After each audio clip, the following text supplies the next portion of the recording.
ഇത് വല്ലാത്ത വിധി തന്നെ. അധർമ്മികളുടെ ആക്രമത്താൽ അധോലോകത്തേക്ക് ആണ്ടുപോകുന്ന മനുഷ്യകുലം. എന്താണ് പ്രഭോ ഇതിന്റെ അർത്ഥം? നാരദനെ, അങ്ങയുടെ വാക്കുകളിൽ എന്തോ ദുസൂചനയാണല്ലോ നിഴലിക്കുന്നത്. അതെ ദേവി, എന്തായാലും അദ്ദേഹം വ്യക്തമാക്കട്ടെ.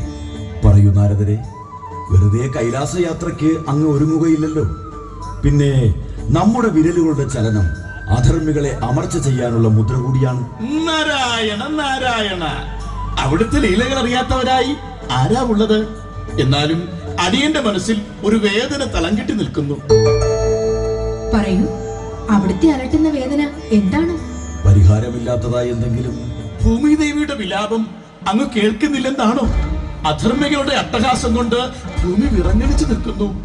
യാഗാദി കർമ്മങ്ങൾക്ക് വിഘ്നമുണ്ടാക്കുന്ന രാക്ഷസ കൂട്ടം അന്തണന്മാരെ ആഹൂതി ചെയ്യുന്നു. നാരദനെ, അങ്ങ് പറഞ്ഞു വരുന്നത്? തീർന്നില്ല ദേവി. ഉത്തമ മഹേശ്വര ഭക്തൻ ഉഗ്രസേനന്റെ വിലാപം ചാട്ടുളി പോലെ ഹൃദയത്തെ തകർക്കുന്നു. ഉഗ്രസേനൻ ഇപ്പോൾ? നാരായണ നാരായണ, മരണം പടിവാതിക്കൽ നിൽക്കുമ്പോഴും മഹേശ്വര ബന്ധങ്ങൾ മനസ്സാ സ്മരിച്ച് കൊട്ടാരത്തിൽ കഴിയുന്നു. മഹാദേവ, അങ്ങയുടെ ഉത്തമ ഭക്തനായ ഉഗ്രസേനന്റെ അടുത്തേക്ക് അവിടുത്തെ അനുഗ്രഹം എത്താൻ ഇനിയും സമയമായില്ലേ? ഭഗവാനെ, ഇനിയും അമാന്തം വരുത്.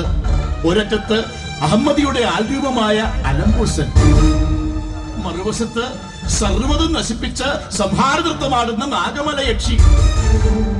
നാരായണ നാരായണ, ഇതിനിടയിൽ നിസ്സംഗനായി സർവ്വതും മഹേശ്വരനിൽ അർപ്പിച്ചു കഴിയുന്ന ഉഗ്രസേനൻ. നാം എല്ലാം അറിയുന്നു.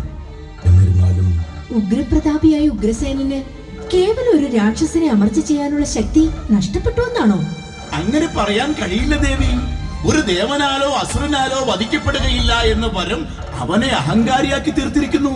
മാത്രമല്ല, നാഗമലയക്ഷി എന്ന പിശാചിനിയുടെ തുണയുമുണ്ടവന്. നാഗമലയക്ഷി?